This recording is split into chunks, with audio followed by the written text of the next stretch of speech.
Okay. They both get on? Yep. All right.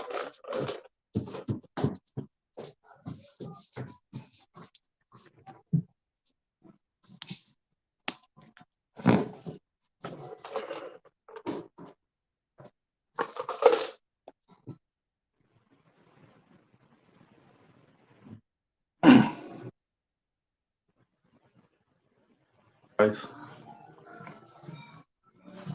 Shalom, Israel. Yahweh Shemi Al Shabrak Thumb to the brothers. Yahweh Shamar Al Thun by Shemi Al Shah to the sisters. I'm Priest Officer Karan Yala, and this is the Wednesday night law class. Tonight we're gonna get into interracial marriage, right? And how against the law, you understand the laws of the Lord, and how illegal it is according to God's law, you understand, to marry outside your nation. And the harm, you understand, that it does to your nation, marry outside of your nation. Now, all throughout this Bible, you have accounts of the Lord being a separatist. You understand? Telling the children of Israel that not only should we not marry other people, but we shouldn't make a covenant or a league with them. You understand? We shouldn't be in agreements and make friendships with these nations. You understand? And there's a very important reason why the Lord doesn't want the children of Israel to marry outside of their marriage. I mean, Salakia, marry outside out of their nation. Excuse me. And the reason is very simple. You understand? These other nations, they have different customs. You understand? Different heritage, right? They have laws. You understand that they have Salakia, they don't have laws against certain activities or events that they're allowed to partake in. You understand? And us being the chosen people of the Lord, the holy people of the Lord, the separate people of the Lord, there's certain things that we can and will. And there's certain things that we can and we can't. And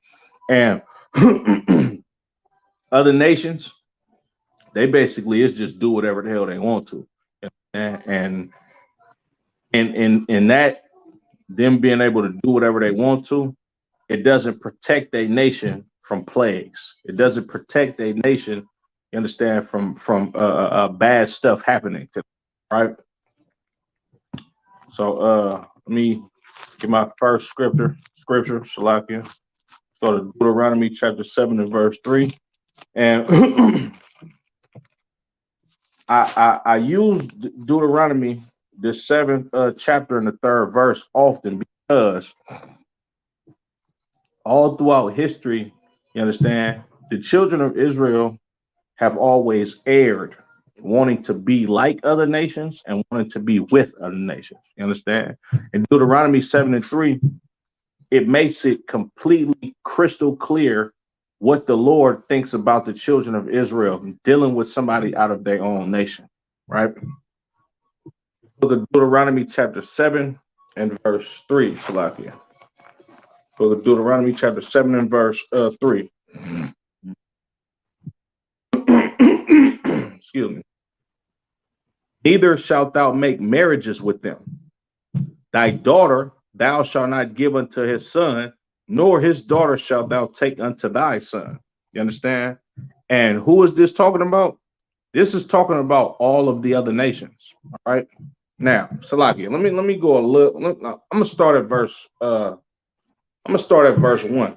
Let's get to the meat of the problem. Understand, with us dealing with these other heathen nations. Right now, we're gonna dispel any of the false doctrine that come from these Christian Israelites organizations, right?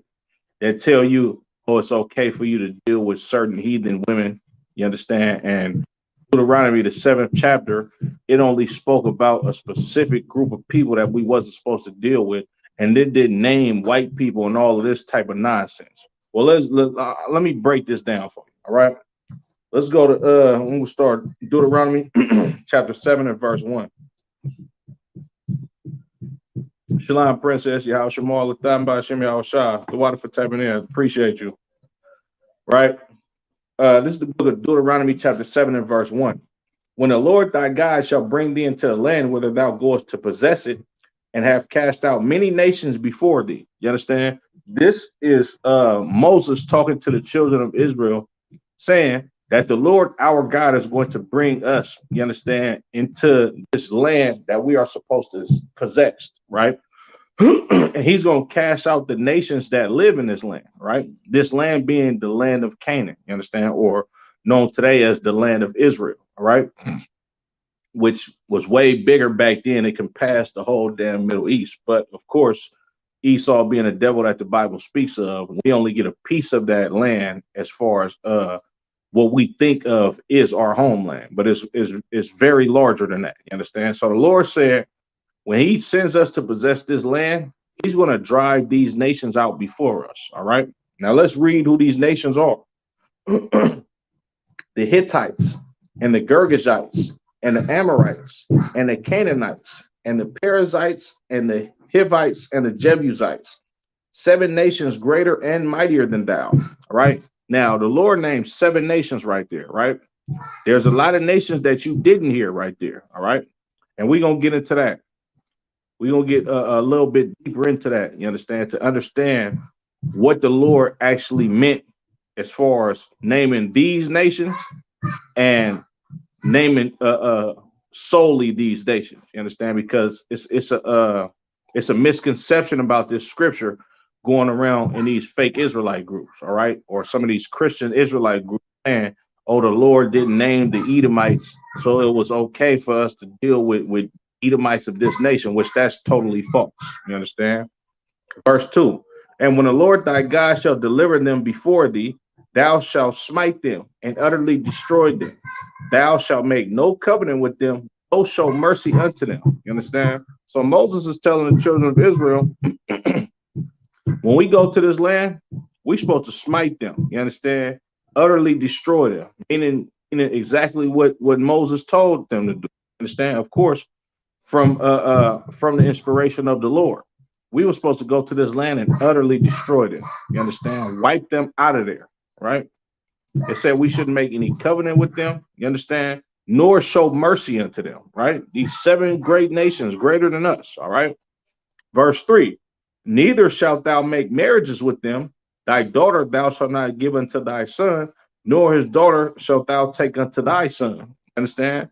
Deuteronomy 7:3 is the Lord telling you that he's against interracial marriage. Understand? Now, when you read Genesis, the 6th chapter, you can understand, if you understand the context of Genesis, the 6th chapter, where the Lord flooded the planet Earth. The Lord flooded the planet Earth for the same very reason, for interracial marriage, because the chosen people of God at that time, pre the Israelites, you understand, these brothers were supposed to deal with people of their own nation, right? Even Adam dealt with somebody from his own nation, and I'm gonna break that down as well. You understand? But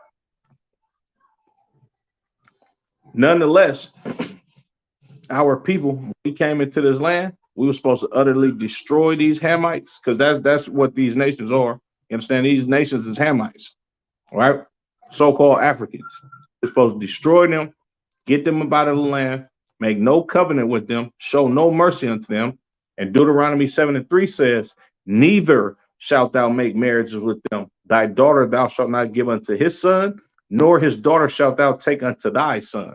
So we're not allowed to marry these other nations. You understand that the Lord is going to drive out. Excuse me. Verse 4, and this is the reason why. Listen carefully.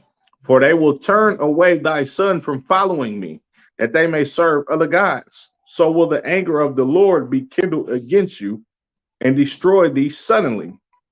You understand? That's why the Lord didn't want us to marry unto these other nations, because we're going to start following their gods. You understand?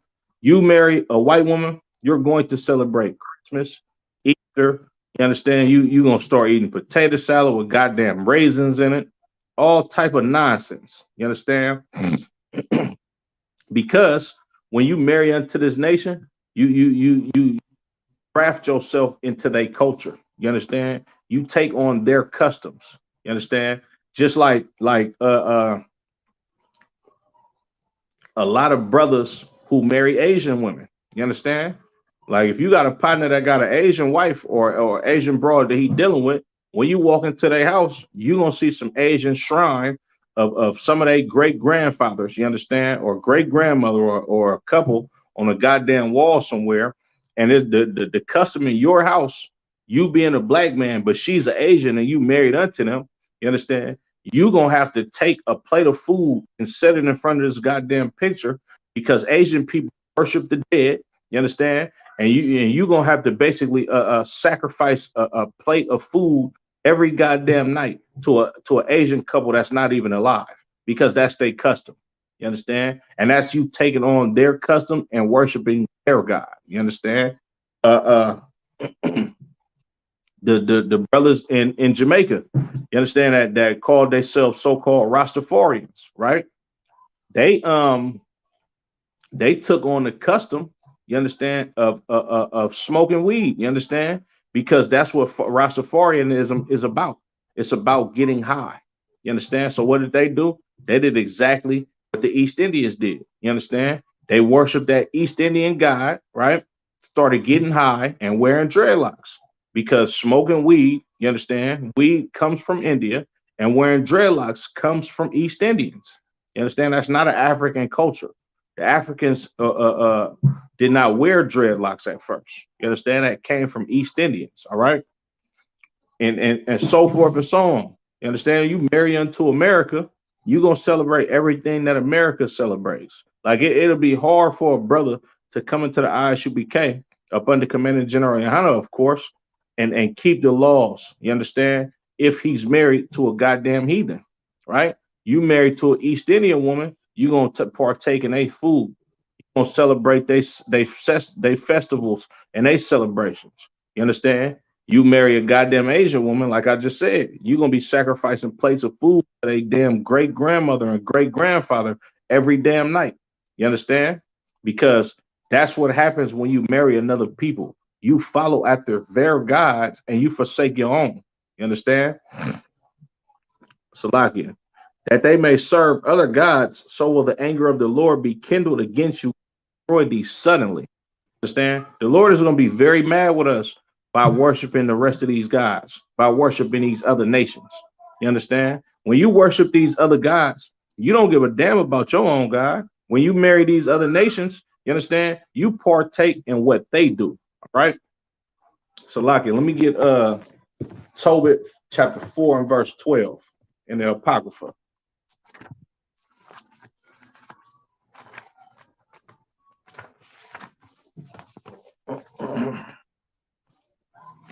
The book of Tobit, chapter 4 and verse 12. Beware of all whoredom, my son, and chiefly take a wife of the seed of thy fathers. Beware of all whoredom. You understand? And why is the Lord saying beware of all whoredom and chiefly take a wife of your fathers? Because the Lord looks at the children of Israel like he's in a marriage with us.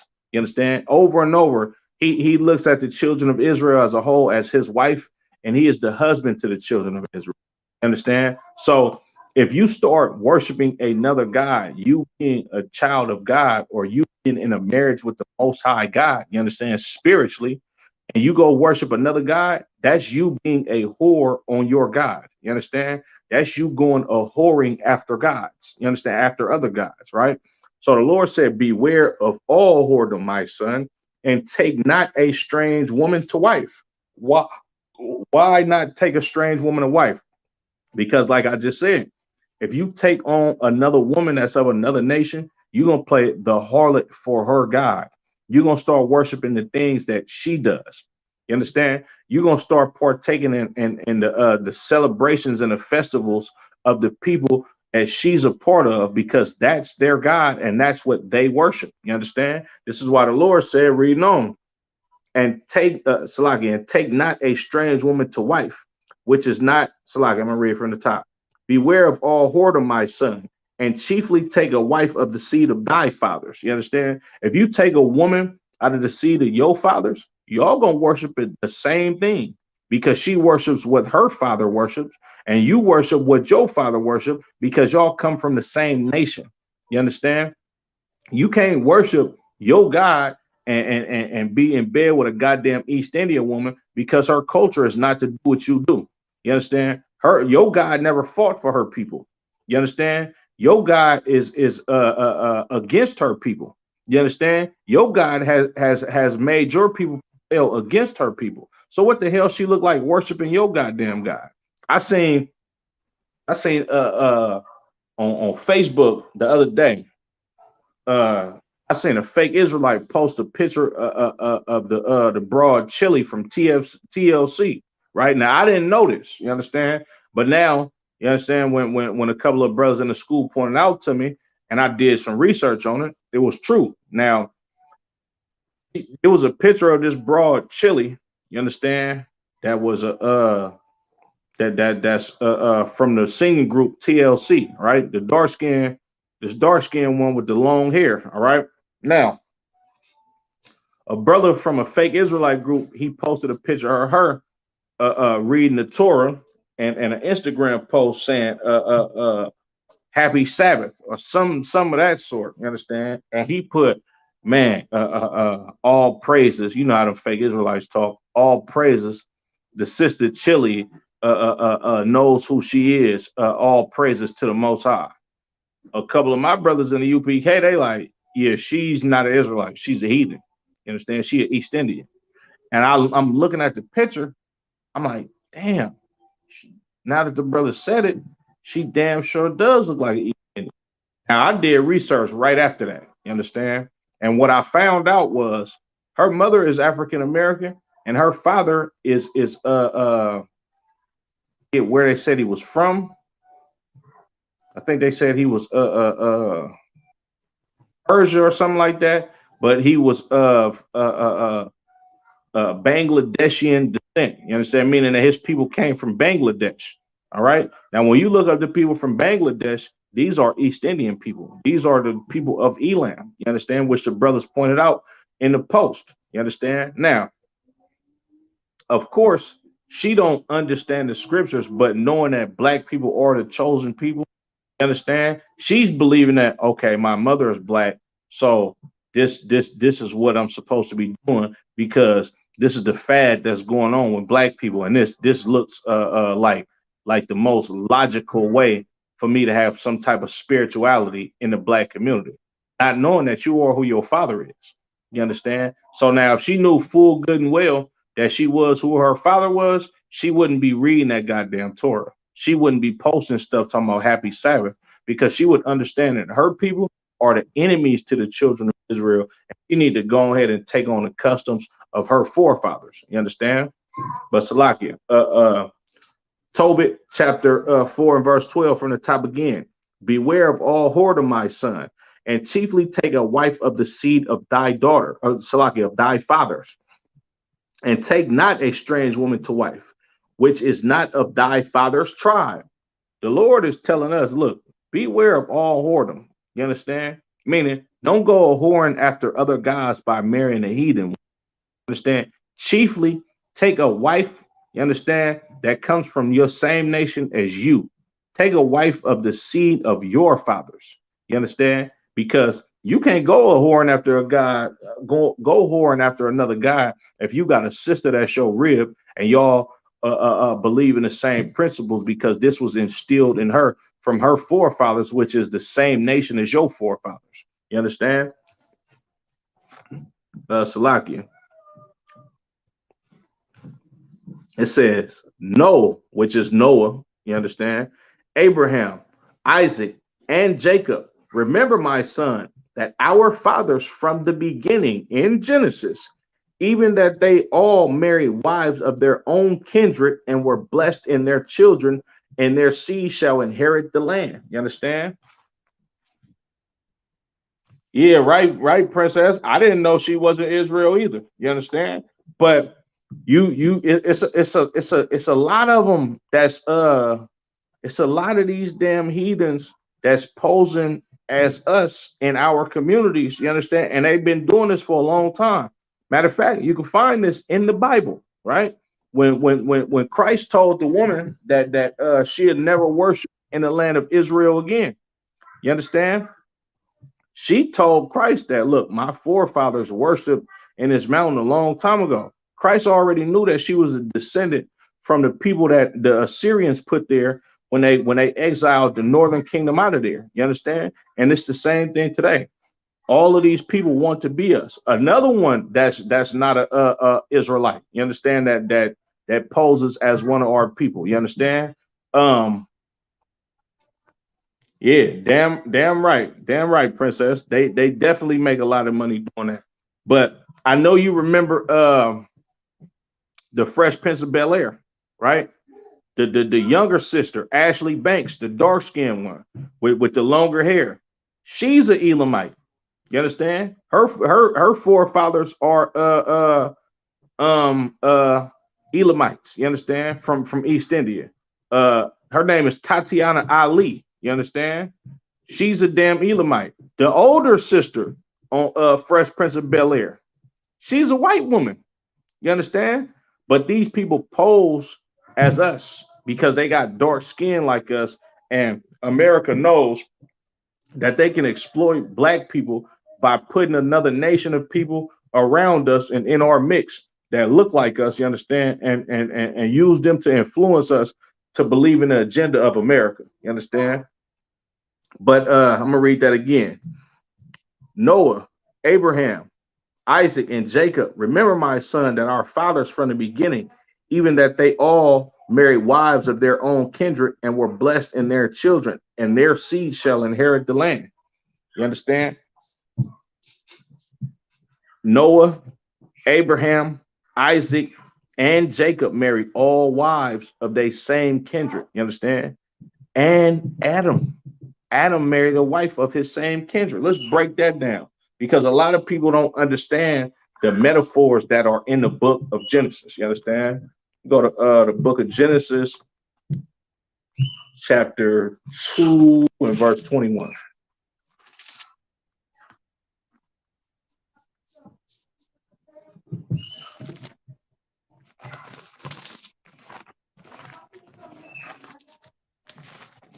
Make sure y'all like, share, subscribe. The Water Princess for the comments and the interaction. I appreciate it. The book of Genesis, chapter 2 and verse 21. And the Lord God caused a deep sleep to fall upon Adam, and he slept. Now, this deep sleep that the Lord is talking about is talking about Adam basically being in an oblivious state of mind. This is not talking about him physically being asleep or in a sunken slumber. Adam basically just didn't know what was going on, and he didn't understand that the spirit that the Lord was putting on him to do the next thing that he was about to do. You understand? And he took one of his ribs and closed up the flesh instead thereof. Now, when it said he took up his rib and closed up the flesh thereof, you understand? This rib that he's talking about, this is not a physical rib out of his body. You understand? This is a metaphor of somebody being flesh of my flesh, bone of my bone, or blood of my blood. Now, let me prove that. Let me get Salakia. Genesis 24:14. Because he took a rib, right? So like I'm gonna keep going. And then it say he closed up the flesh thereof. Meaning he brought these two flesh together. You understand? That's what it means by he closed up the flesh thereof. He made Adam and Eve one flesh. You understand? I'm gonna keep reading. And the rib which the Lord God had taken from man made he a woman and brought her unto the man. And Adam said, this is now bone of my bones and flesh of my flesh. She shall be called woman because she was taken out of man. Now listen to verse 24. This is very important. Therefore shall a man leave his father and his mother and shall cleave unto his wife, and they shall be one flesh. That's what the Lord meant by he closed up the flesh thereof. They became one flesh. You understand? Verse 25. Salaki, I don't need verse 25. But let's go to Genesis, the 24th chapter. And Salaki, I believe it's 29 and 14.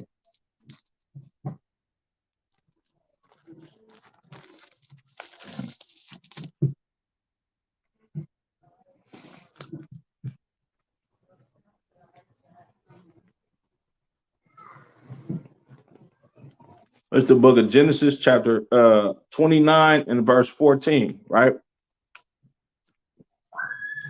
And Laban said to him, surely thou art bone, Salaki, surely thou art my bone and my flesh. And he abode with him the space of a month. Now, this brother Laban, we're going to get into who he is in depth a little bit later. But I'm going to just tell you who Laban is right now.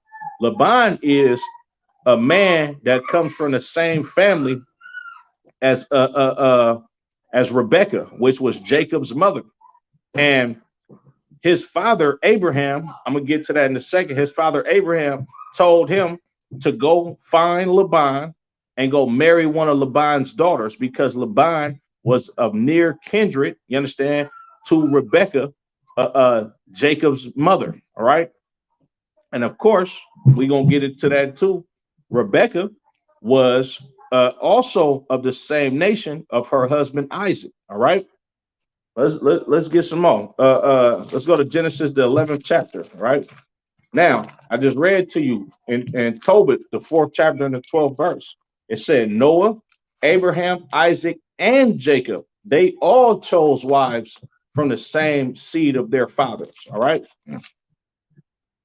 Salakia, Genesis 11 and 29. And Abram and Nahor took them wives. The name of Abram's wife was Sarai, which is Sarah. You understand? Because her name was changed to Sarah. And the name of Nahor's wife, Milcah, the daughter of Haran, the father of Milcah and the father of Isupk.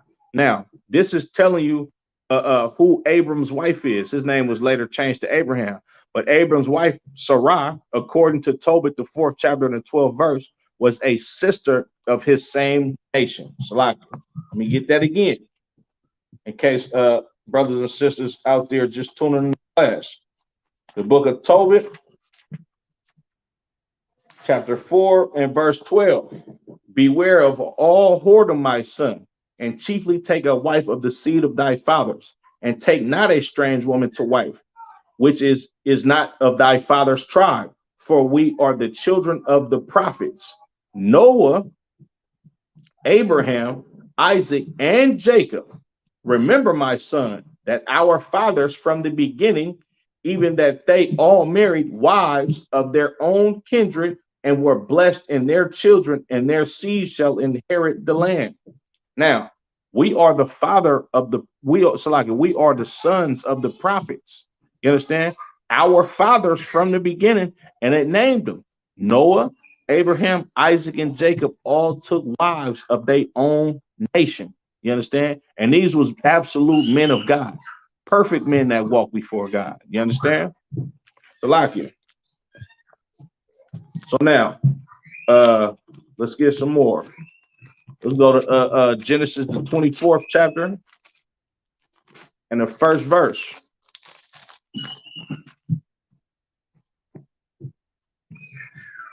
Now you got Noah, he married a woman of his own nation. You understand? Abraham and Sarai, you understand? They was both from the same nation. You understand? Now, let's read what Abraham did in his lifetime when it came to choosing his son a wife. The book of Genesis, chapter 24 and verse 1. And Abraham was old and well stricken in age, and the Lord blessed Abraham in all things. And Abraham said unto his eldest servant of his house that ruled over all that he had, excuse me, put I pray thee, thy hand under my thigh, and I will make thee swear by the Lord, the God of heaven and the God of earth, the God of the earth, that thou shalt not take a wife unto my son of the daughters of the Canaanites among whom I dwell. So he gave his servant, his chief servant that was in charge of everything that Abraham had. You understand? He gave him an order. You understand? He made him swear by the Lord that he would not allow his son to marry a Canaanite woman, a woman of that land. All right. Verse 4. But thou shalt go unto my country and to my kindred and take a wife unto my son Isaac. You understand? So he said, look, you got to swear by the Lord to me that you won't allow my son to come marry one of these heathen women. You have to go back to my country and my kindred, meaning the place where I'm from, my kindred, meaning the same nation of people that I come from. You understand? My race of people, and give my son a wife to marry from over there. You understand? We'll jump down to verse 67. And Isaac brought Isaac brought her into his mother Sarah's tent and took Rebekah, and she became his wife, and he loved her, and Isaac was comforted after his mother's death. So this servant, he did exactly what Abraham charged him to do. He went to his homeland, you understand? He got Isaac the wife that he was supposed to have. He brought her back, you understand? They met each other, and Isaac, Rebekah into his mother's tent. They consummated their marriage, and that became his wife. You understand? And she was a person of the same nation as his wife. I mean, Salaki, as his mother and his father. You understand? Because his mother and father, they was the same nation of people, and they came from the same exact place. All right. Salaki. Let's get Jacob. Genesis 28.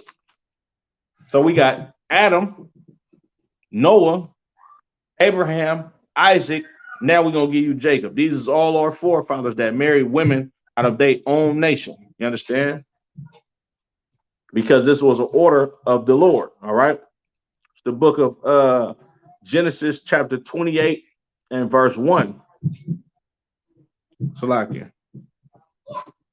And Isaac called Jacob and blessed him and charged him and said unto him, thou shalt not take a wife of the daughters of Canaan. Once again, you understand? Just like Abraham told his servant that Isaac cannot marry a Canaanite woman, Isaac said the same thing to Jacob. You understand? Exactly what his father told him not to do, he told his son not to do. Look, you can't marry these Canaanite women. That's against our culture. You understand? Verse 2, arise, go to Padan Aram, to the house of Bethuel, thy mother's father, and take thee a wife from thence of the daughters of Laban, thy mother's brother.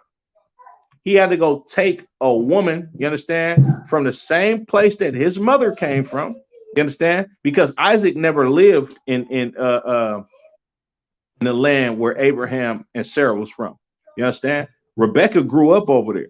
Isaac never lived there, but that's where his lineage came from. You understand? Because Abraham was from there. You understand? Abraham physically lived in that land. Sarah physically lived in that land. Rebekah physically lived in that land. Isaac never lived there. You understand? He just knew where his people came from. You understand? And that's where his wife came from. So he told his son, look, you go to that land and go get you a wife from Laban, one of his daughters, because Laban is one of your mother's next to kin, meaning he's the same race as your mother. You understand? Now, Genesis 29 and 14, once again. And Laban said to him, surely thou art my bone and my flesh. And he abode with him the space of a month. You understand? He called him his bone and his flesh, just like who? Just like Adam called Eve his bone and his flesh. I'm going to get that again. I got to. It's alive here. The book of Genesis chapter 2 and verse 23. And Adam said, this is now my bone of my bones and flesh of my flesh. Same thing that Laban said to Jacob is the same thing that Adam said about Eve. Bone of my bone, flesh of my flesh, right here, Genesis 2 and 23. Genesis 29 and 14. And Laban said to him, surely thou art my bone and my flesh. So that bone and flesh that Adam was talking about in Genesis, the 2nd chapter, is the same thing that Laban said to Jacob in Genesis, the 29th chapter. You understand? Which is so important because, of course, if this sister, you understand, is willing to go do the same thing, you understand, as one of the older women in her family, you understand, which Rebecca was an older sister in Rachel and Leah's family, and ultimately the two handmaids, Bilhah and I forget the other sister's name, Salaki. You understand? Because of course, Jacob, he eventually obtained 11 children by all four of these women collectively. And this is how the tribe, Salaki, the nation of the 12 tribes of Israel was born. You understand? One brother, four women, they all coming from the same nation. You understand? They all the same race of people. And this is how the nation of the children of Israel was born. You understand? Now, let's get into King Solomon. Let's get into King Solomon and where he erred at. Let's go to 1 Kings chapter 11. Shalom, Yabashim, Yabashab Rakatah, Shabbat, sir. The water for tapping in. I appreciate it. Let's go where King Solomon messed up. You understand? This is the book of 1 Kings, chapter 11, and verse 1. But King Solomon loved many strange women. You understand? The scriptures say King Solomon loved these strange women. You understand? The book of Tobit, chapter 4 and verse 12, the Lord said, look, beware of all whoredom and don't take a strange woman to wife. You understand? Because this is how Solomon, he erred. All right? Salakia. I'm going to read that from the top again. But King Solomon loved many strange women together with the daughter of Pharaoh, women of the Moabites, Ammonites, Edomites, Zidonians, and Hittites. Right? Now, that just named a lot of nations that the Lord did not mention in Deuteronomy, the 7th chapter and the 3rd verse. But listen to 1 Kings 11 and verse 2, and it's going to give you some clarity about what the Lord actually meant. You understand? Verse 2, of the nations concerning which the Lord said unto the children of Israel, ye shall not go into them, neither shall they come in unto you, for surely they will turn away your hearts after their God. Solomon clave unto these in love. It didn't mention Moabites in Deuteronomy, the 7th chapter. It didn't mention Zidonians in Deuteronomy, the 7th chapter. You understand? So why? Yabashim Yashab Rakatah. The water for tapping in, brother. Appreciate you. Understand? It didn't mention Moabites, Ammonites in Deuteronomy, the 7th chapter. You know why I didn't mention that? Because the Lord didn't want the children of Israel procreating with no nation. You understand? The Lord is a separatist. You understand? Those nations, the Lord just used those as an example. But what the Lord actually meant was no other nation you should marry. You understand? Period. All right? Because, I'm going to read it again. Of the nations concerning which the Lord said unto the children of Israel, ye shall not go into them, neither shall they come in unto you, for surely they will turn away your heart after following their gods. Where did the Lord say that? In Deuteronomy, the 7th chapter and the 3rd verse. The 3rd to the 4th verse. That's where the Lord said that. You understand? This is a direct precept to that. You understand? But King Solomon, he married these other nations as well. You understand? Which lets you know that the Lord didn't want us to marry none of these goddamn heathens. All right?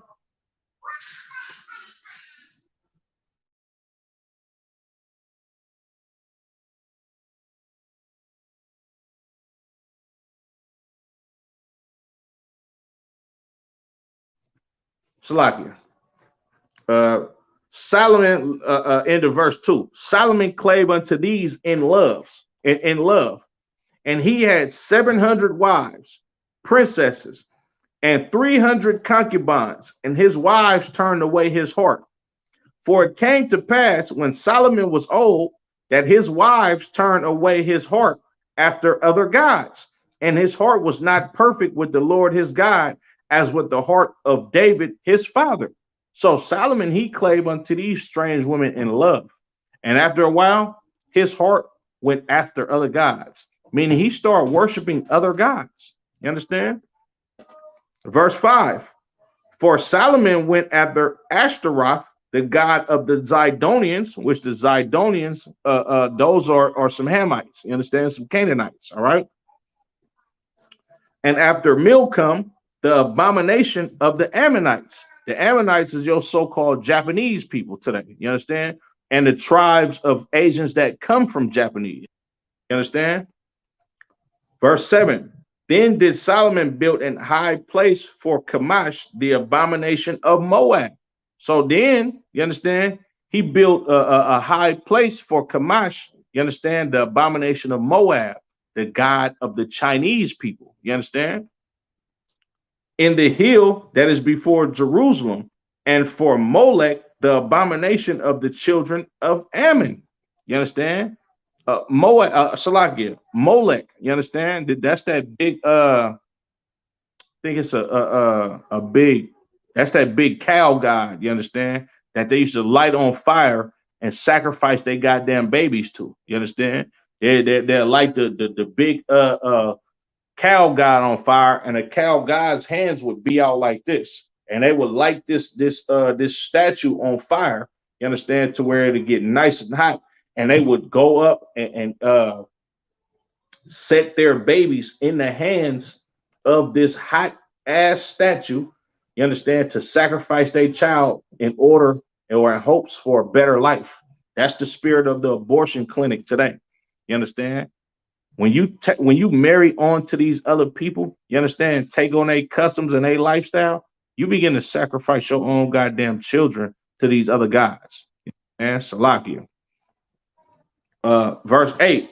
And likewise did he for all his strange wives, which burns incense and sacrifice unto their gods.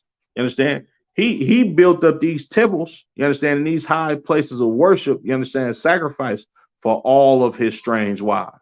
You understand? This is where Solomon erred at. You understand? When he got older, you understand, these broads was able to influence him because they given up that tail. You understand? And he started worshiping their gods. You understand? Allowing them to erect temples in our land. You understand? Read on. Verse 9. And the Lord was angry with Solomon because his heart was turned from the Lord. Salakia, from the Lord God of Israel, which had appeared unto him twice and had commanded him concerning this thing, that he should not go after other gods. But he kept not that which the Lord commanded. The Lord was angry with Solomon because he already told him this ain't what you're supposed to do. You understand? And he started dealing with these heathen women, and he did the whole opposite of what the Lord told him to do. You understand? Verse 11. Wherefore the Lord said unto Solomon, for as much as this is done of thee, and thou hast not kept my covenant and my statutes which I have commanded thee, I will surely rend the kingdom from them and will give it to thy servant. You understand? He said, look, I'm going to take away your kingdom, you understand, and give it to your servant. You understand? Somebody that's beneath you, somebody that's less than you is going to run your goddamn kingdom. Understand? Because you disobeyed me and started dealing with these heathen women and went to go worship their gods. Verse 12. Notwithstanding, in thy days I will not do it for David thy father's sakes, but I will rend it out of the hand of thy son. And so he had mercy on David and was like, look, just because your father was a good servant to me and he was after my own heart, I ain't gonna do it in your time, but I'm gonna take it from your son. All right. Howbeit, I will not rend away all the kingdom, but will give one tribe to thy son for David, my servant's sake, and for Jerusalem's sake, which I have chosen. So he like, I ain't gonna take the whole kingdom from you. I'm gonna leave you one tribe, right? And I'm gonna do it for David's sake and for Jerusalem. You understand? The place that I chose for my name to be. You understand? And this is when the kingdom split. All right. This is when the northern kingdom and the southern kingdom, they had a civil war and they split amongst each other. You understand? With the brothers Jeroboam and Rehoboam, right? I believe Rehoboam was an Ephraimite, or Jeroboam, either one of them. But the Ephraimites, you understand, they begin to be the kings in the northern kingdom, and the kingdom of David, it carried on in the southern kingdom. You understand? Up until the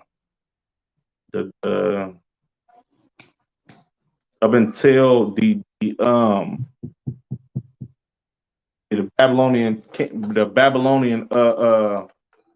the Babylonian captivity, and northern kingdom of Israel, it ceased to exist during the Assyrian captivity. The northern tribes of Israel, for the most part, the northern 10 tribes, they didn't go back as a whole. You understand? Salakia. Let's go to the book of Nehemiah, chapter 13. A lot of people, the water for those precepts you gave me a while back about that civil war. Most High in Christ, so what? Most High in Christ. Most High in Christ. Yeah, and another thing about the Civil War, right? It's it's so heavy, right? Just a quick sidebar. I'm glad you just brought that up because during a lot of the civil wars with the children of Israel, right? Yahbashim al-Shabrakatah, not desire, start the water for tapping in. Yeah, so why? But a lot of the civil wars with the like amongst the children of Israel, you understand? As far as I'm gonna just speak about the northern kingdom in general. You understand? The brother King Ahab, right?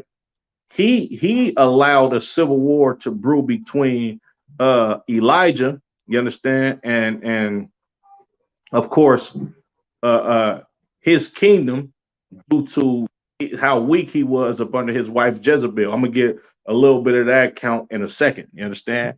But Salakia, this is the book of Nehemiah, chapter 13 and verse 23. Now, this is when Nehemiah is coming back from the Babylonian captivity, right?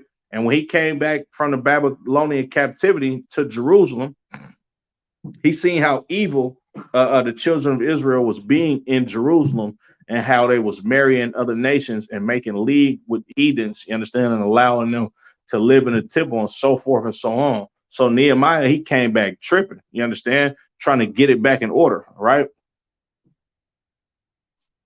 Judah would have won by themselves. I mean, hey, so why? We will conquer everything by ourselves. If we never took on the customs of these other nations, you understand? Then, but okay, you said they sided with the Most High. Yeah, at first. But if you understand the history of Judah, Judah is the chief tribe of the children of Israel, being that the kingdom is in David's lineage forever. You understand? But the Lord also said that Judah was the most wicked. You understand? Out of each tribe, the Lord said Judah the Lord said Judah was so bad that our sin is written with a pen with a diamond point. If somebody could find that scripture for me, Baba Kasha, I could bring it out. I can't remember it off top. But the Lord said Judah had sin written with a diamond pointed pen. You understand? If you know anything about diamonds, a diamond is one of the hardest substances on planet Earth that you cannot break. You understand?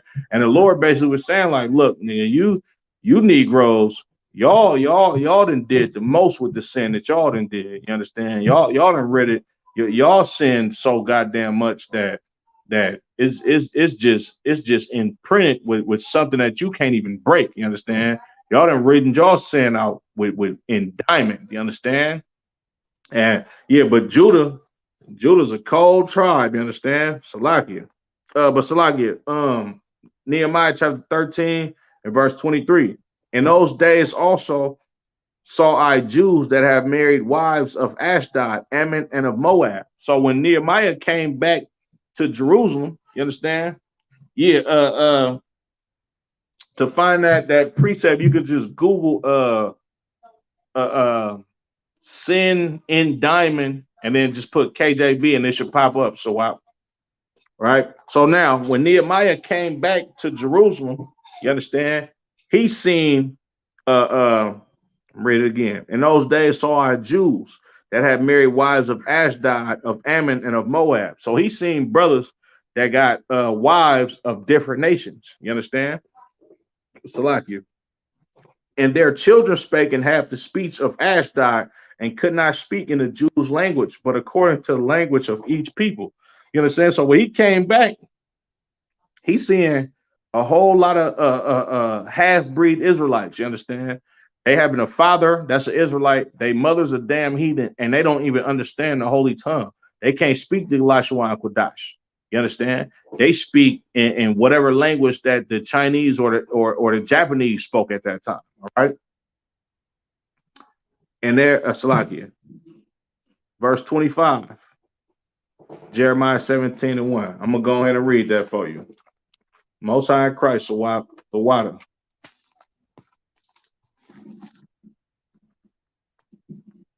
Jeremiah 17:1.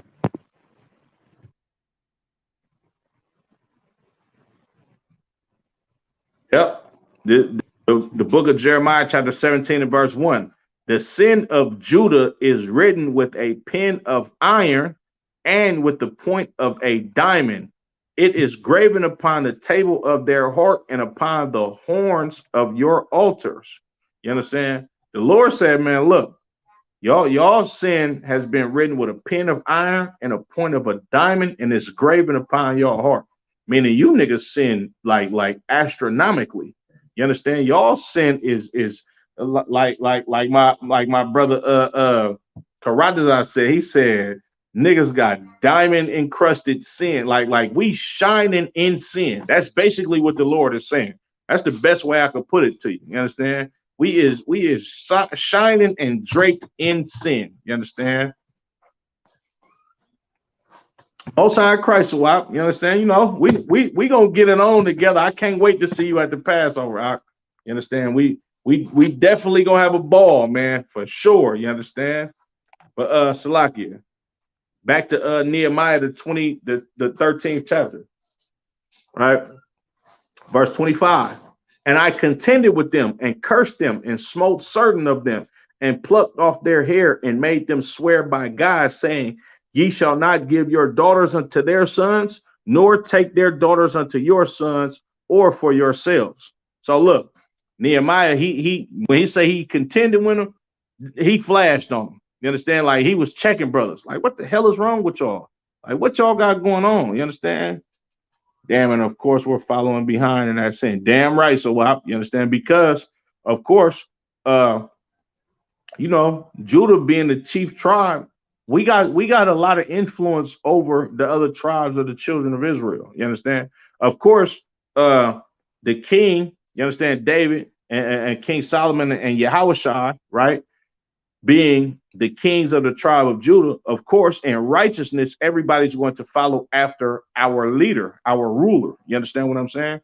But even in sin, even in being in hell and in poverty, you understand? So-called African Americans or Judites, we got a lot of influence, unfortunately, on the left-hand side. You understand? Like if you look, and not even just on the left-hand side, but talent. You understand? Fashion. You understand? Certain foods, like it's all of that. You know what I'm saying?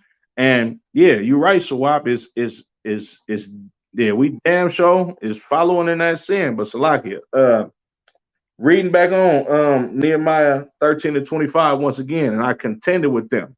Meaning he got into arguments, you understand, and verbal altercations with these brothers for marrying these heathen women, you understand, and cursed them, you understand, and smote certain of them, you understand. He cursed them, you understand, smote certain of them. He was getting on people, you understand, putting his hands on people, you understand, beating niggas up behind marrying these goddamn heathen women. Excuse my language, you understand, and plucked off their hair. Man, look, Nehemiah wasn't doing no plan. He was pulling out niggas' hair. You understand? Like imagine you getting into a fight with a brother, and the reason why he's beating the hell out of you is because you sinning against your God, and he holding you, you understand, by your damn shirt and pulling your damn hair out or dragging you around because you choose to sleep with a heathen woman. Nigga, that's love. You understand? That's love, all right? Salakia. And made them swear by God, saying, ye shall not give your daughters unto their sons, nor take their daughters unto your son, or for yourselves. You understand? Like he made them swear to uphold the law of Deuteronomy, the 7th chapter and the 3rd verse. This is literally Nehemiah quoting the scripture and making them read. I mean, Salakia, making them keep the law. Matter of fact, let me go to Nehemiah chapter 13 and verse 1. Let's go to the first verse. On that day, they read in the book of Moses in the audience of the people, and there was found written that the Ammonite and the Moabite should not come into the congregation of God forever. Man, look, before Nehemiah started doing this, he started correcting the children of Israel. And how did he correct the children of Israel? With the Bible. You understand? He had the first 5 books of Moses, and they was reading the law. You understand? And after they read the law, he started cleaning the house. You understand? And as he's cleaning the house, he told them this and made them swear by God, saying, ye shall not give your daughters unto their sons, nor take their daughters unto your sons or for yourselves. Man, look, Nehemiah is quoting the scriptures and chastising them and beating them and making them say that they are going to keep the law in Deuteronomy, the 7th chapter.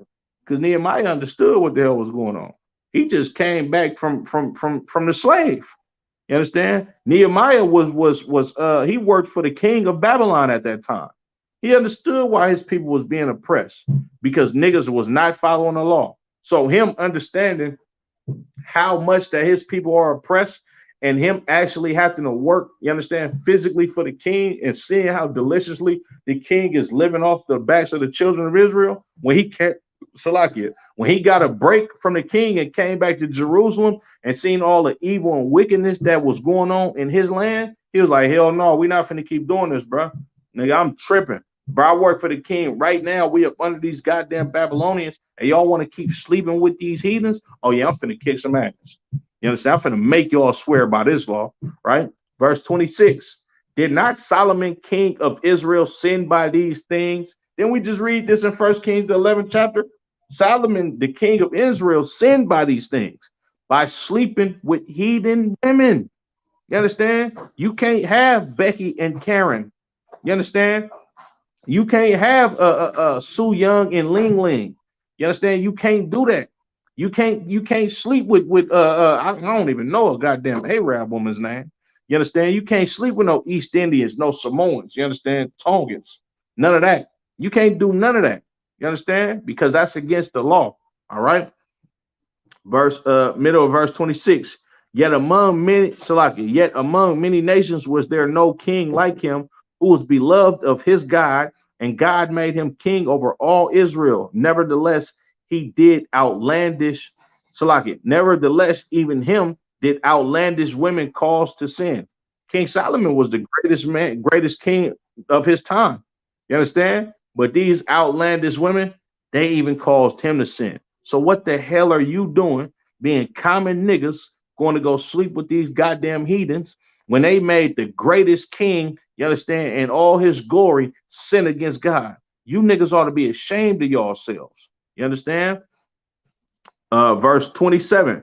Shall we then hearken unto you to do all this great evil, or transgress our God in marrying strange wives?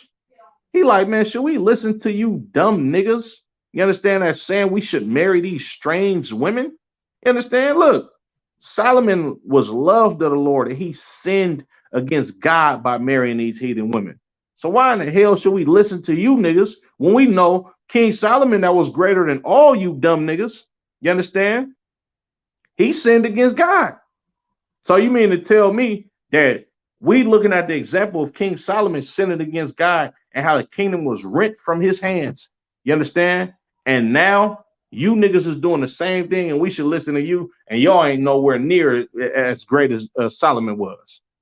But us knowing that Solomon sinned by these strange women, man, you niggas is crazy. You understand? Verse 28. And one of the sons of Joiada, the son of Eliashib, the high priest, was son-in-law to Sanballat, the Horonite. Therefore, I chased him from before me. You understand? So the high priest at that time, remember this same chapter, Nehemiah, the 13th chapter, he had a league with these damn heathens. You understand? and his son married one of these heathens. And Nehemiah was so damn mad at him, he chased him from around him. You understand? Like, get your ass away from me, you wicked nigga, for dealing with this goddamn heathen woman, and we in captivity because of dealing with heathens. You understand? Salaki, I'm gonna drop that. Let me get what I got next. Let's go to First Kings, the 16th chapter and the 30th verse. Let's get a little bit of this history in First Kings. Salaki, if I'm starting so late, y'all, I think I'm gonna run probably till about 9 o'clock, and then I'm gonna go ahead and end it. The book of First Kings, chapter 16 and verse 30. And Ahab, the son of Omri, did evil in the sight, Salakia, verse 29. And in the 38th year of Asa, king of Judah, began Ahab, the son of Omri, to reign over Israel. Now, this is post the split. You understand? This is post the split. You have the southern kingdom, which is the kingdom of Judah, and the northern kingdom, which is the kingdom of Israel. You understand? And the son of Omri, which was Ahab, he began to reign over the northern kingdom, which Omri and Ahab, they was Ephraimites. You understand? And the Ephraimites was the kings over the children in the northern kingdom of the land of Israel. You understand? Right? And Ahab, the son of Omri, reigned over Israel in Samaria 22 years. Samaria, you understand? The same place where Christ told his disciples not to go, you understand, into the land of the Samaritans, because during the Assyrian captivity, the northern tribes of the children of Israel, they never went back to that homeland, you understand? And when they was exiled out of that land, the Assyrians, they put a whole lot of heathens in that land. This is why Christ told his disciples don't go into that land, because there was no Israelites up there for them to go teach the word to, you understand? To go teach repentance. But prior to the Assyrian captivity, you understand, the Ephraimites, you understand, had the kingdom over the northern tribes of the children of Israel, you understand? And Ahab, being the son of Omri, right? He was the king that reigned over Israel in Samaria 22 years. Samaria being the capital or chief city of Samaria. I mean, Salakia, of Israel, or the northern kingdom. All right. Verse 30. And Ahab, the son of Omri, did evil in the sight of the Lord above all that were before him. Now, this dude, Ahab, this nigga was wicked as hell. He was so damn wicked. He was more wicked than any king that ever reigned over the northern kingdom of Israel before him. He was the worst. You understand? And it came to pass, as if it were, Salaki, as if it had been a light thing for him to walk in the sins of Jeroboam, the son of Nebat, that he took to wife Jezebel, the daughter of Ethbaal, king of the Zidonians, and went and served Baal and worshipped him. You understand? Yeah, right. The Samaritans. You understand? You're right. Right. So this brother Ahab, right? He was a wicked king. You understand? And he did it as it was a light thing to walk in the sins of Jeroboam, right? Which was the first king over the northern kingdom. You understand? So Jeroboam was an Ephraimite, right? And Rehoboam was a Judite that was of the lineage of King David and King Solomon. Understand? Ahab, right? Ahab, he took it upon himself to just keep on going with the sin that his forefathers had already laid down in Israel. You understand? He did it as if it was a light thing.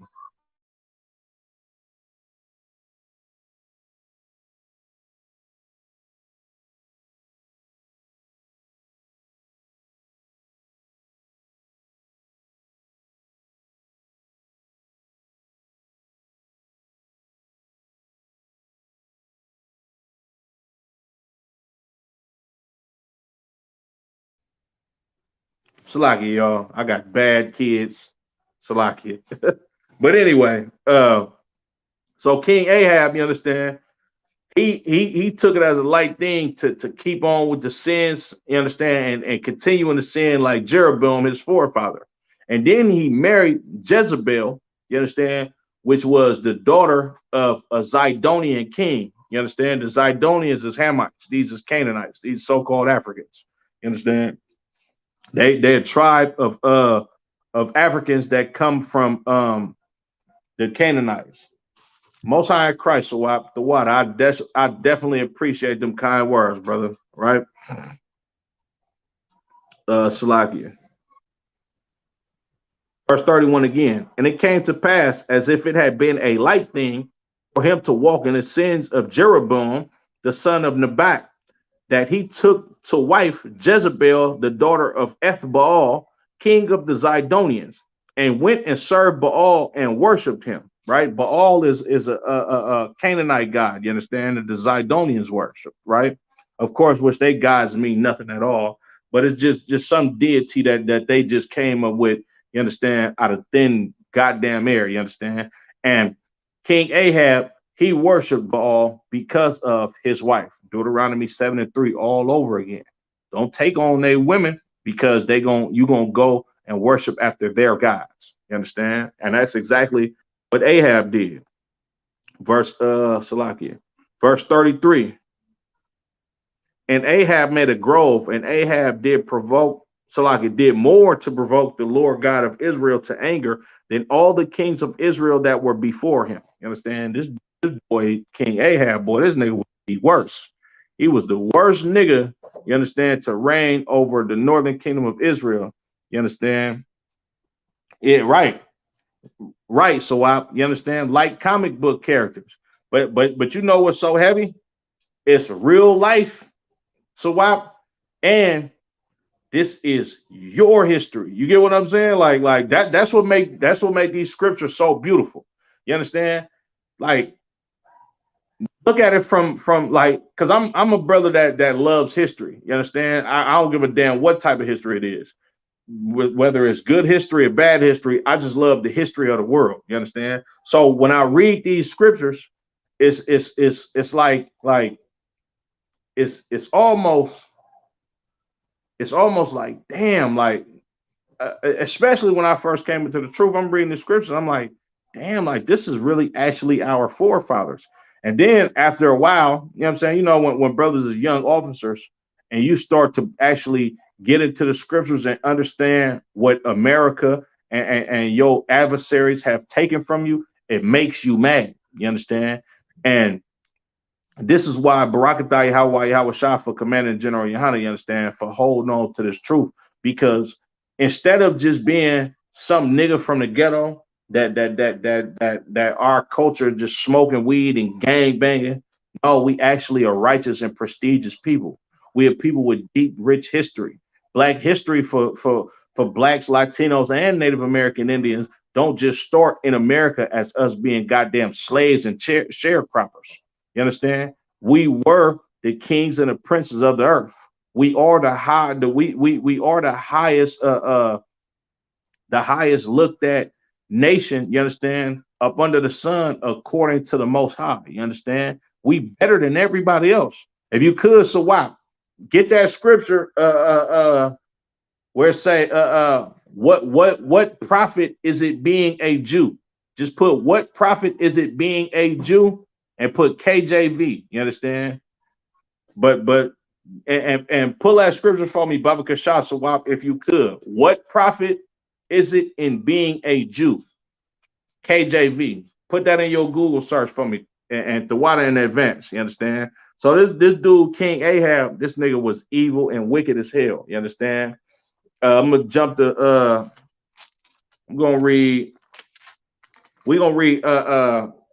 1 Kings, the 18th chapter. I'm gonna read this whole chapter, Salakia.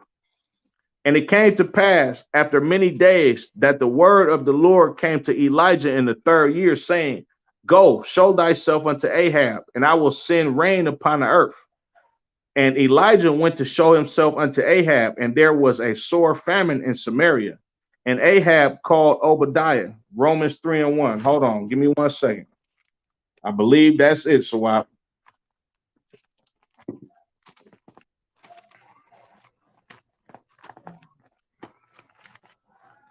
Give me 1 second. 1 second.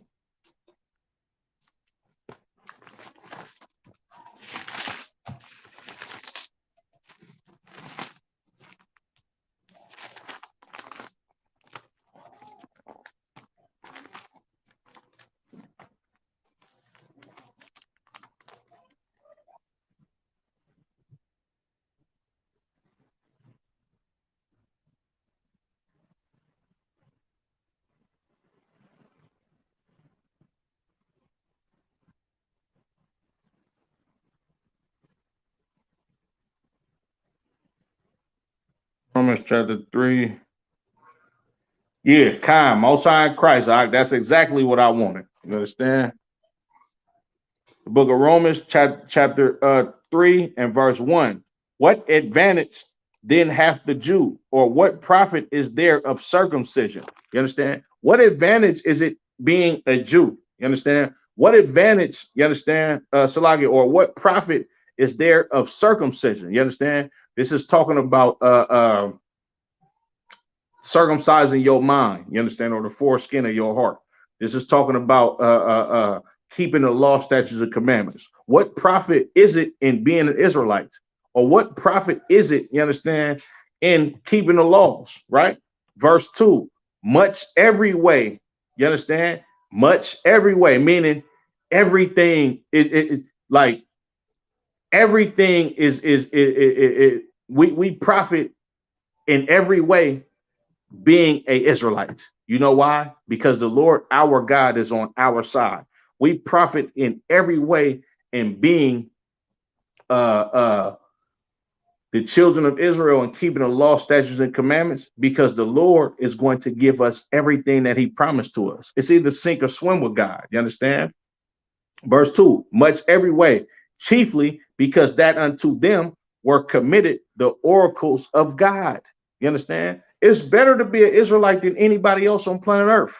You understand? You know why? Because we have the oracles of God, because we are the Lord's chosen people, because the Lord said we are better than everybody else. You understand? The Lord loves us, and he loves us only. He don't love us more than other nations. He only loves us. He don't even give a damn about these other nations. He gave them their lands, their inheritances. You understand? Their families. That's it. He never promised them to rule, not over planet Earth forever. You understand? I'm gonna read that again.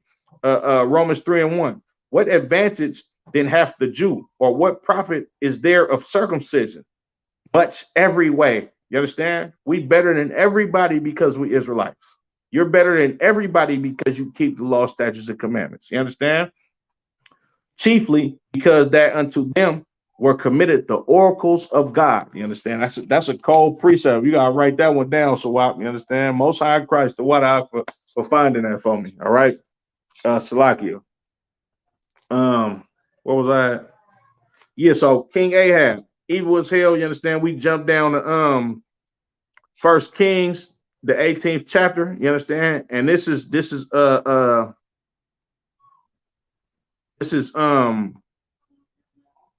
Lord telling Elijah that he got to go show himself to Ahab. You understand? Verse 3. And Ahab called Obadiah, which was the governor of his house. Now, Obadiah feared the Lord greatly. This is that same Obadiah that wrote the book of Obadiah. You understand? I believe Obadiah was Amos's father, if I'm not mistaken. You understand? And you got to understand the history of these scriptures. A lot of these prophets lived around each other. You understand? They knew each other. You understand? Just like today. You understand? Commander General Yohana, he's serving the Lord, you understand, as the chief priest right now, you understand? But it's a whole lot of other brothers that's laboring with Commander General Yohana at the same time, you understand, around the same era. All right. Verse 4. For it was so when Jezebel cut off the prophets of the Lord that Obadiah took 100 prophets and hid them by 50 in a cave and fed them with bread and water. So Jezebel, this same broad that King Ahab, he started he started allowing his goddamn wife, which was a heathen, she started killing the prophets. So Obadiah, him being a brother that feared the Lord, you understand, he started hiding these prophets in caves and feeding them with bread and water. This is a righteous brother. You understand? Same thing that you can see right now with brothers in the school. You understand? Sisters in the school. They feed the children of Israel who are being slaughtered and devoured in this empire. You understand? By the enemy, right? Verse 5. And Ahab said unto Obadiah, go in to the land unto all the fountains of water and unto all brooks, peradventure we may find grass to save the horses and mules alive, that we lose not all the beasts. So they divided the land to pass through it. Ahab went one way by himself, and Obadiah went another way by himself. And as Obadiah was in the way, behold, Elijah met him, and he knew him and fell on his face and said, art thou my Lord Elijah? So now, Obadiah was the chief servant, you understand, of Ahab, right? So Ahab, right? He's a wicked king, but Obadiah is a righteous brother. You understand? But he still got to follow the orders from the king. So, you know, he gave them an order to make sure they can keep their substance because it's famine in the land of Samaria at this time. You understand? So when they split up and go their separate ways, Obadiah runs into Elijah. All right. Now, Elijah, him being a prophet of the Lord, you understand, that feared the Lord greatly. And Elijah basically on the run right now. You understand? Because he been killing the prophets of Baal in retaliation for what Jezebel is doing to the children of Israel. You understand? All right. Salakia. Verse 8. And he said, Salakia, and he answered him, I am. Tell thy Lord, behold, Elijah is here. And he said, what have I sinned that thou wouldest deliver thy servant into the hand of Ahab to slay me? As the Lord thy God liveth, there is no nation or kingdom whither my Lord have not sent to seek thee. And when they said he is not there, he took an oath of the kingdom and nation that they find, Salakia, that they found thee not. So he like Elijah, bro, you tripping. Nigga, I'm not finna go tell Ahab I didn't ran into you. Nigga, they been looking for you high and low. Bro, you about to get me killed by walking up to you saying, oh, I know where Elijah is out of nowhere, when nigga, they been looking for you for months.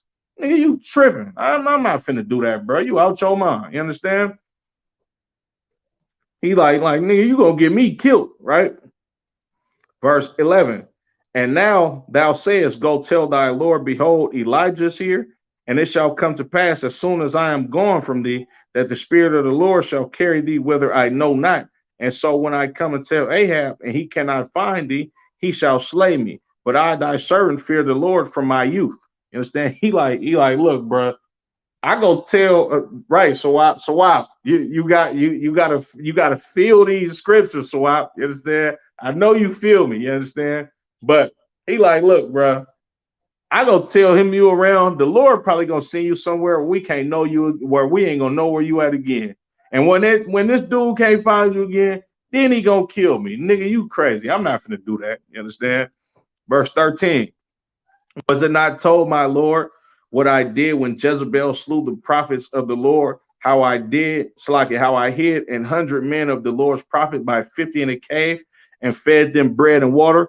And now thou sayest, go tell thy Lord, behold, Elijah is here, and he shall slay me. They like, man, look, nigga, everybody know I've been hiding these damn prophets and feeding them with bread and water. Now you want me to go tell the king that you around so this nigga kill me? Nigga, you must be out your mind. I ain't finna do that. Verse 15. And Elijah said, as the Lord of hosts liveth, before whom I stand, I will surely show myself unto him today. So Obadiah went to meet Ahab and told him, and Ahab went to meet Elijah. He like, I don't want to use this term, but look at it like this, right? When a person say, as the Lord liveth, the slang term for that today would be on God. Now, of course, we're not supposed to swear by God, you understand, or swear by nothing on planet Earth. But look at it like a brother, like I'm from Oakland, like we might say on mamas, not even that we swearing on mama, but we saying like for sure. It means for sure. So he's saying, man, as the Lord liveth, like basically, bro, on mamas, I'm finna show myself the dude today. You understand? Right? So why? I know you get me, brother. I know you do. You understand, right? So He like, look, I'm gonna show myself to him today. Watch, for real, right? Verse 17. And it came to pass when Ahab saw Elijah that Ahab said unto him, art thou he that troubleth Israel? Boy, this nigga Ahab got some balls on him. Excuse my vulgarness. You understand? He walked up to Elijah like, ain't you the nigga that's been giving trouble to the Israelites? Ain't you the one that troubles Israel? Now, mind you, Elijah, you understand? He's been going to war, you understand, with these prophets of Baal for what they've been doing to the children of Israel. And Elijah fears the Lord. You understand? Now watch how Elijah get at him. Verse 18. And he answered, I have not troubled Israel, but thou and thy father's house, in that ye have forsaken the commandments of the Lord, and thou hast followed by a limb. You understand? So he like, look, I ain't the one that's going off and troubling Israel. It's you and your father's house. You understand? Because y'all forsook the covenants of the Lord and went to go serve after these Zidonian gods. You understand? Right? So like it. I'm gonna drop that. And of course, hold on, let me see. And a little bit further down, they're gonna get into basically which God should the children of Israel should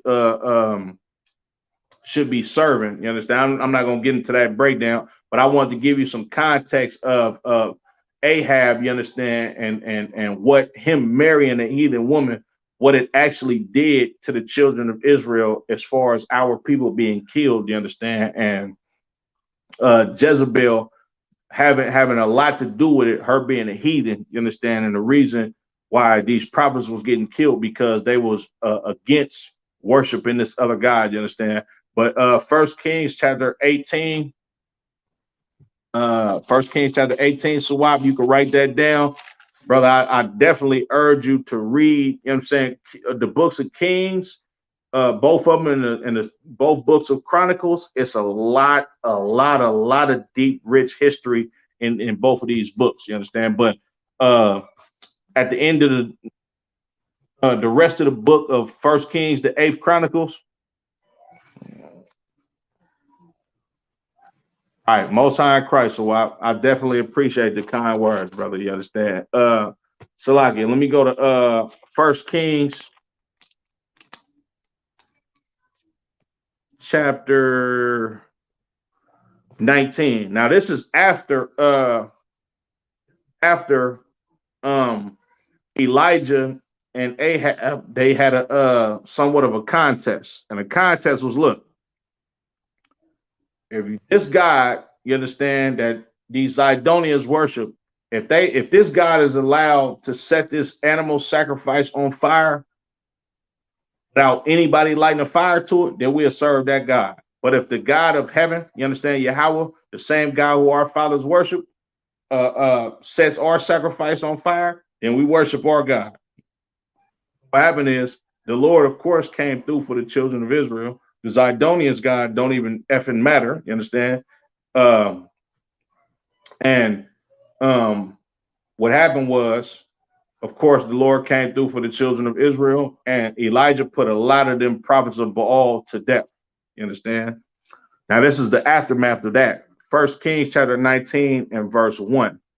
And Ahab told Jezebel all that Elijah had done, and withal how he had slain all the prophets with the sword.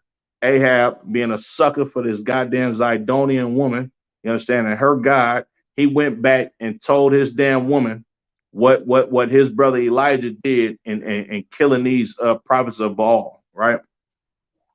Then Jezebel sent a messenger unto Elijah, saying, so let the gods do to me and more also. So let the gods do to me and more also, if I make not thy life as the life of one of them by tomorrow about this time. She like, look, man, when I catch you, you understand, it's up there and it's stuck there. I'm finna kill you, dude.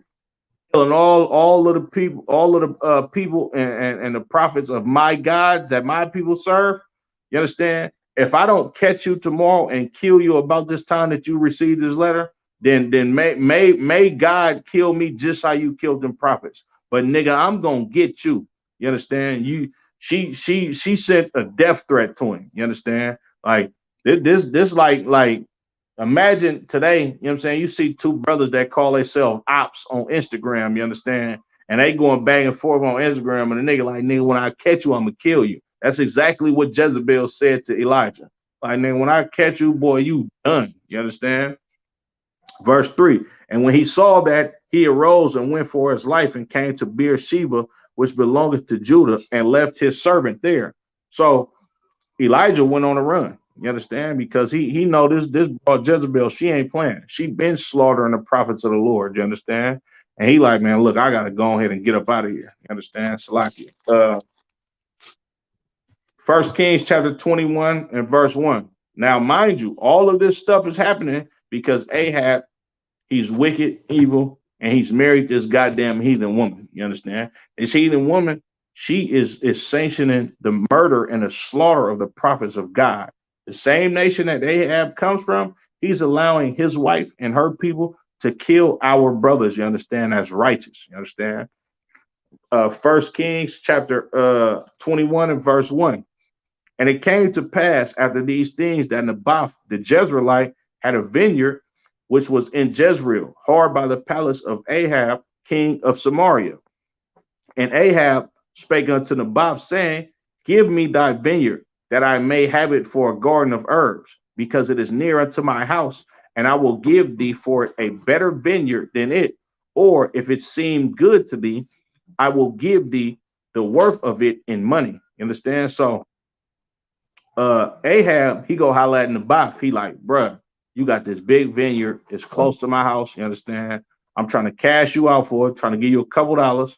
If not, I'll give you a better vineyard. You understand? But I want this vineyard because it's close to my house, right? Verse 3. And Naboth said to Ahab, the Lord forbidded me that I should give the inheritance of my fathers unto thee. So he like, nah, bro, I can't do this. This is like a family heirloom. It's very sacred to me. You understand? I got this from my forefathers. I want to pass it down to my son. I'm gonna go ahead and say lie on that offer, but the water. You understand? Verse 4. And Ahab came into his house heavy and displeased because of the word which Naboth the Jezreelite had spoken to him. For he had said, I will not give the inheritance of my fathers. And he laid him down upon his bed and turned away his face and would not eat no bread. So this brother Ahab, he's very sad about not getting his vineyard because he wanted it that bad. You understand? So he went in his house and went to go get in the bed and sulk. And so he in depression because of this vineyard. You understand? Verse 5. But Jezebel, his wife, came to him and said unto him, why is thy spirit so sad that thou eatest no bread? She walked in the house. Imagine, I don't want to say a black woman because, of course, she a dark-skinned woman, but she ain't an Israelite. But just imagine, imagine that you know what the Jezebel spirit is, and it's not what the Christian church has put on our people. Jezebel is not no goddamn prostitute or some type of whore. Jezebel was I was about to cuss, Salakia. Jezebel was a damn masculine woman, you understand, that wanted to be in control and had everything go her way. So she walked in the house and was like, nigga, what's wrong with you? You understand? Just think of it plain like that, like, man, what the hell wrong with you? What you sitting over there pounding for like a little brawl? What's going on? You know what I'm saying? Verse 6, and he said unto her, because I spake unto Naboth the Jezreelite, and said unto him, give me thy vineyard for money, or else, if it please thee, I will give thee another vineyard for it. And he answered, I will not give thee my vineyard. And Jezebel, his wife, said unto him, dost thou now govern the kingdom of Israel? Arise and eat bread, and let thine heart be merry. I will give the vineyard of Naboth, I will give thee the vineyard of Naboth the Jezreelite. So she went up in there like, nigga, ain't you the king? Like, can't you do whatever the hell you want to? You understand? Ain't you the king? Like, what? Bro, get up, man. Get up. Stop crying like a little broad. Oh, go eat some food. You know what I'm saying? Chill out. I'll go get the vineyard for you. Since you want to act like a vagina, I'm gonna go ahead and get it for you. You understand? Go ahead and get up, bro. Eat you some food. You'll be all right. All right. Verse 8. So she wrote letters in Ahab's name and sealed them with his seal. and sent the letters unto the elders and to the nobles that were in his city, dwelling with Naboth. And she wrote in the letter saying, proclaim a fast, and set Naboth on high among the people, and set two men, sons of Belial, before him to bear witness against him, saying, thou didst blaspheme God and the king, and then carry him out and stone him that he may die. So she didn't doctor up a plan to get this brother Naboth killed.